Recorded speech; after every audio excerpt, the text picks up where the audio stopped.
Chapter 25. Now when Festus was come into the province, after 3 days he ascended from Caesarea to Jerusalem. Then the high priest and the chief of the Jews informed him against Paul, and besought him, and desired favor against him, that he would send for him to Jerusalem, laying wait in the way to kill him. But Festus answered, that Paul should be kept at Caesarea, and that he himself would depart shortly thither.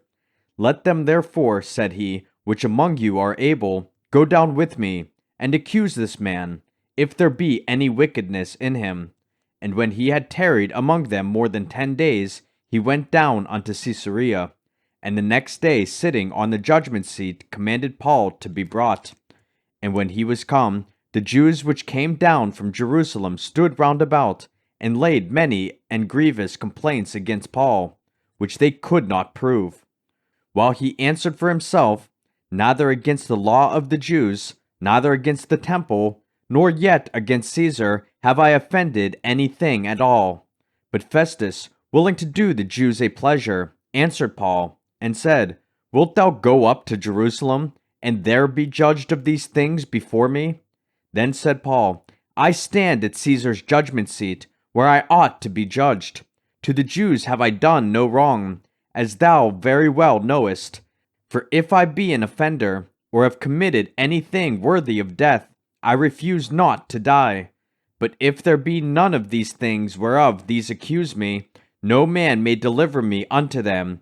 I appeal unto Caesar. Then Festus, when he had conferred with the council, answered, Hast thou appealed unto Caesar? Unto Caesar shalt thou go. And after certain days King Agrippa and Bernice came unto Caesarea to salute Festus. And when they had been there many days, Festus declared Paul's cause unto the king, saying, There is a certain man left in bonds by Felix, about whom, when I was at Jerusalem, the chief priests and the elders of the Jews informed me, to whom I answered, It is not the manner of the Romans to deliver any man to die, before that he which is accused have the accusers face to face, and have license to answer for himself concerning the crime laid against him. Therefore, when they were come hither, without any delay on the morrow, I sat on the judgment seat, and commanded the man to be brought forth, against whom when the accusers stood up, they brought none accusation of such things as I supposed, but had certain questions against him of their own superstition, and of one Jesus, which was dead, whom Paul affirmed to be alive. And because I doubted of such manner of questions, I asked him whether he would go to Jerusalem, and there be judged of these matters. But when Paul had appealed to be reserved unto the hearing of Augustus, I commanded him to be kept till I might send him to Caesar. Then Agrippa said unto Festus, I would also hear the man myself. Tomorrow, said he, thou shalt hear him. And on the morrow, when Agrippa was come, and Bernice, with great pomp, and was entered into the place of hearing, with the chief captains and principal men of the city, at Festus' commandment Paul was brought forth.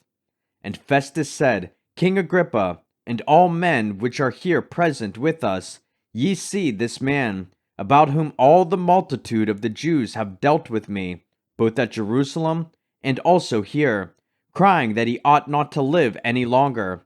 But when I found that he had committed nothing worthy of death, and that he himself hath appealed to Augustus, I have determined to send him, of whom I have no certain thing to write unto my Lord. Wherefore I have brought him forth before you, and specially before thee, O King Agrippa, that, after examination had, I might have somewhat to write. For it seemeth to me unreasonable to send a prisoner, and not withal to signify the crimes laid against him.